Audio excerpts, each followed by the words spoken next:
بسم الله الرحمن الرحيم. السلام عليكم ورحمة الله وبركاته. دمان أمد رير جيبوتي ميل والبو عاد شوفتان aad baan idin salaamayaa salaan kadib waxaan jeclaystay inaan video kale idin la wadaago oon idin sheego maanta galabta waxaa la ururiyay la soo ururiyay odayadii talkay ayaa la soo ururiyay oo oday adeerkay soo ururiyay oo amar lagu siiyay inuu soo ururiyo oo safiya odayadaasoo iskugu yimiday siday aabbahay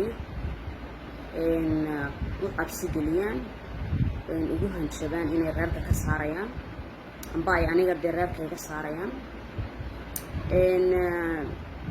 wax dee jadiida maaha taasi weligeedba marka uu qof u xaq sheego uu xumaan ka dhiidhiyo uu wax diido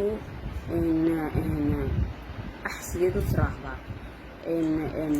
meel walba ayay la martay inaan nasabadaadii iyo ciddii aad ka dhalatay lagaa saaro na way la maraysaa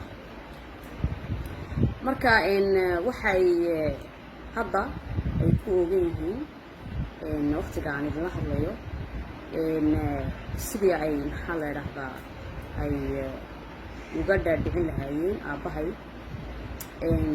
ina uu aqbalo waxyaabaha ay iyagu wataan ee loo soo diiday marka adeeradayde bar baa jiraba waqtiyada foodka oon aan aragno oo noo soo mara oo dee kuridaydii digi marka imika waxaan ku leeyahay anoo ixtiraam iyo asluub badan kula hadlaaya dee xilligii foodka maahan adeer waad soo hordhacdeen baan leeyahay waxa kaloon leeyahay anigu dee gabadh reer le baan nahay oo reer u dhexday baan nahay marka dhigayga waad leedihiin waran haddii dee dhigaygu yimaado insha allah kaan baynu isugu imanaynaa haa waan haddii ilaaha idhaahdo waxaad leedihiin dhigayga waa xaq weeyaan maxaa la idhaahdaa laakiin ra'yigayga aniga ayaa iskale inaan wax diido inaan wax ka damqado waayo qofka aan ka damqaday waa qof walaalkaya xaqna way igu tahay garna way igu tahay inaan u damqado inaanu hadlo in yarna kama regretaynayo wixii aan sameeyey marka waxaan u sheegayaa tolkay ilaahay baa iga hindaliyey ilaahay ka suko maxaa la idhahdaaye waxaan jeclahay inaan idin sheego oon idinku idhaahdo aad baan idin jeclahay aad baan idin qadarinayaa hay caburinina bas intaa baan idinka codsanayaa hay caburinina waqtigani waa waqtigayagii weeyaan marka odayo badan oo maxaa la idhaahdaa hore usoo guriyay way jiraan maxaa la idhaahdaa arrimihii ay reerahoogu lahaayeen iyo qabsan lahaayeen cabsi ay qabaan ambase antiray ay iyagu eeganayaan marka adeerayaasha waxaan ku leeyahay aad baan maxaa la idhaahdaa idin jeclahay oonan ha igu qasbina waxaanan doonayn hay caburinina baan leeyahay anigu waxaan ahay naag ilaahay ku tala gashay baan ahay naag ilaahay ku tala gashay baan ahay oo xaq ku socota oo shacabkeygiina le baan ahay ummadda reer Jabuutina le baan ahay maxaa la idhahdaa aadna waan idin salaamaya ummadda reer Jabuuti meel walba aad joogtaan khayr baan idin rajaynayaa insha allah hadba wixii soo biira iga yaabiya dee kulley waan idinla socodsiin doonaa insha allah asalaamu calaykum waraxmat ullahi wabarakaatu. السلام عليكم ورحمة الله وبركاته. دمان أمد الصومالية ملك استيجوغان والسلامية قارهان أمد الجيبوتي دل يدبد ماشي ملك استيجوغان وأنيقو كبرال الشيف مصطفى آدم شري كانت ترسم عيدا كقلب كسداء جيبوتي حرد السيسو كميدا كانت سوشيغي شنطة قوبالي ودنك لبسا نظن كميدا عيدا كأميسون هيل ولال waxaan maanta halkan inaga sheegayaa dhibaatada tacadiga cadibaada lagu hayo ciidanka dalka inaanan u adkeysan kari waayey maanta anigoo arkaya dhibaatada loo geystay walaalkeen lietno fuaad yuusuf cali oo ah dadka maanta waddanka xoogga looga baahid badan yahay oo ah biilood dhalinyartii waddanka ee waxbaratay ee waddankoogu maanta inuu dheefsado ay ahayd oo maanta halka lagu riday aan arkayno. waxaa jira dhibaatooyin badan oo ciidanka lagu hayo, tacadi, cadibaad, lacag ka goys, xarig bilaa macniya. dhibaatada ciidanka lagu hayo halkan kuma soo koobi karayo. waxaan inii sheegayaa dhammaan shacabka reer Djibouti, waxaan sheegayaa inta aad dhibaatoonaysiin in ka badan buu ciidanku dhibaatoonaya. inta tacadi iyo dhibaatana haysata in ka badan baa ciidanka Djibouti haysata. waxaan maanta inii sheegayaa